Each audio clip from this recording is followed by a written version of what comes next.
Hello everyone, this is F K make official YouTube channel. My name is engineer Farman Khan.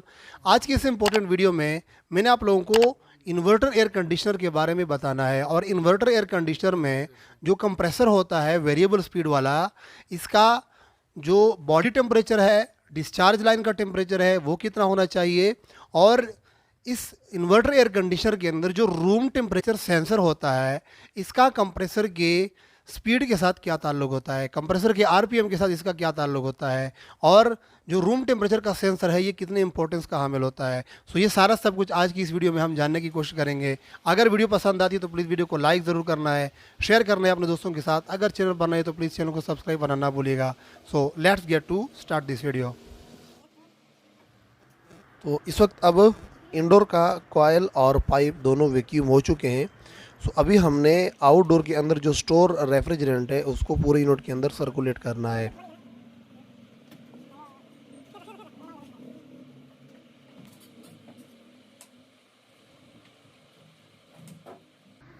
अच्छा, unit on हो चुका है, लेकिन अभी कंप्रेसर के ऑन होने से पहले अगर हम आउटडोर के आसपास एम्बिएंट टेम्परेचर देख ले तो ये तकरीबन 31 डिग्री सेंटीग्रेड है। और अगर इस वक्त हम यूनिट के अंदर स्टैंडिंग प्रेशर देख लें R410A का, तो वो यहाँ पे आप देख सकते हैं तकरीबन 250 psi है। अगर इसको हम पीएच चार्ट पर देख लें R410A के, तो पीएच चार्ट पर आप 250 psi के बिल्कुल सामने अगर लाइन ड्रॉ करेंगे तो ये 80 डिग्री फ़ारेनहाइट के बराबर है। और 80 डिग्री फ़ारेनहाइट डिग्री सी में 26 डिग्री सी के बराबर होता है।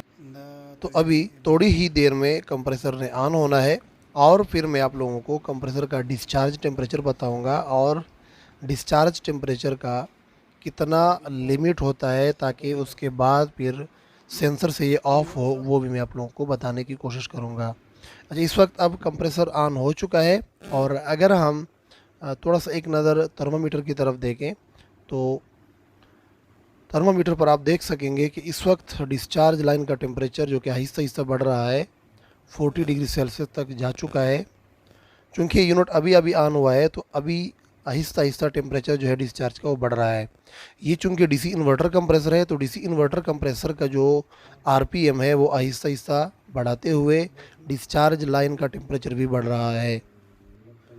अच्छा, अगर एक नज़र हम प्रेशर गेज की तरफ देखें तो प्रेशर गेज पर इस वक्त जो सक्शन प्रेशर है वो है तकरीबन 170 psi। अब 170 psi का जो सक्शन प्रेशर है ये ज़्यादा है आम नॉर्मल सक्शन प्रेशर से। तो इसकी क्या वजह है ये भी मैं आप लोगों के साथ अभी डिस्कस करने लगा हूँ।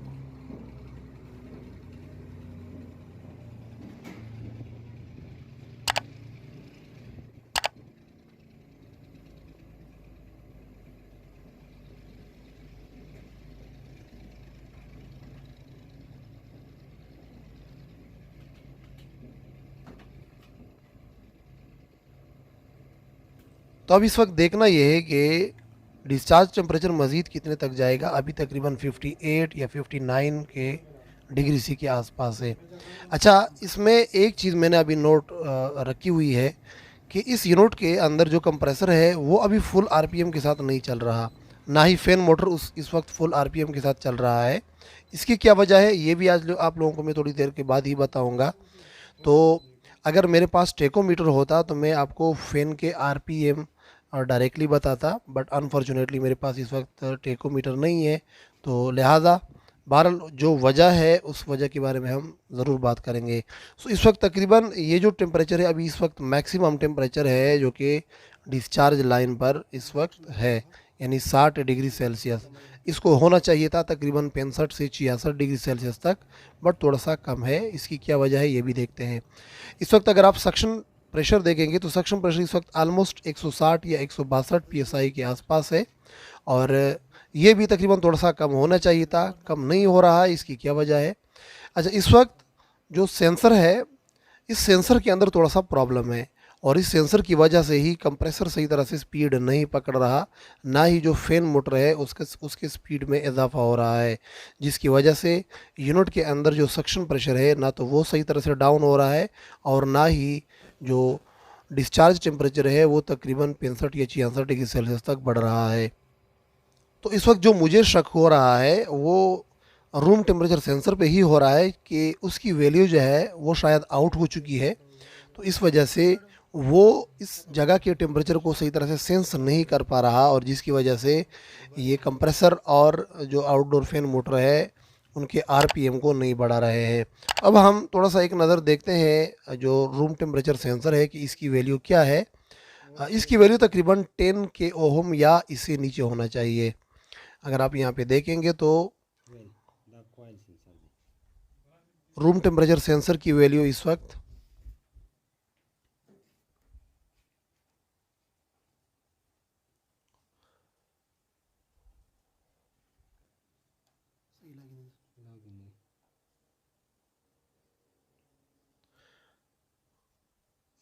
रूम टेम्परेचर सेंसर की वैल्यू इस वक्त तकरीबन 17 किलो ओम है। तो 17 किलो ओम काफ़ी ज़्यादा है। इसका मतलब कि ये सेंसर सही तरह से रूम के टेम्परेचर को सेंस नहीं कर पा रहा है, जिसकी वजह से आउटडोर का कंप्रेसर और जो फैन मोटर है उनके आरपीएम में इजाफा नहीं हो रहा। तो इस वजह से हमने एक दूसरा सेंसर इसके अंदर चेंज किया है, और अब हम देखेंगे कि इसकी वैल्यू कितनी है। इसकी वैल्यू 10 के ओहम या इससे थोड़ा सा कम होना चाहिए।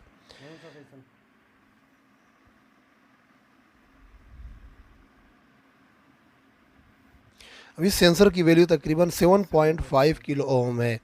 तो अब इसको हम अगर यूनिट के अंदर लगाएंगे तो जो कंप्रेसर के और फैन मोटर के आरपीएम है वो अब थोड़े से बढ़ने चाहिए, बट फिर भी यहाँ पे थोड़ा सा ज़्यादा फ़र्क नहीं आने वाला। इसकी वजह कि इंडोर भी इस वक्त ओपन एनवायरनमेंट में है और इसके ऊपर कवर भी नहीं लगा है।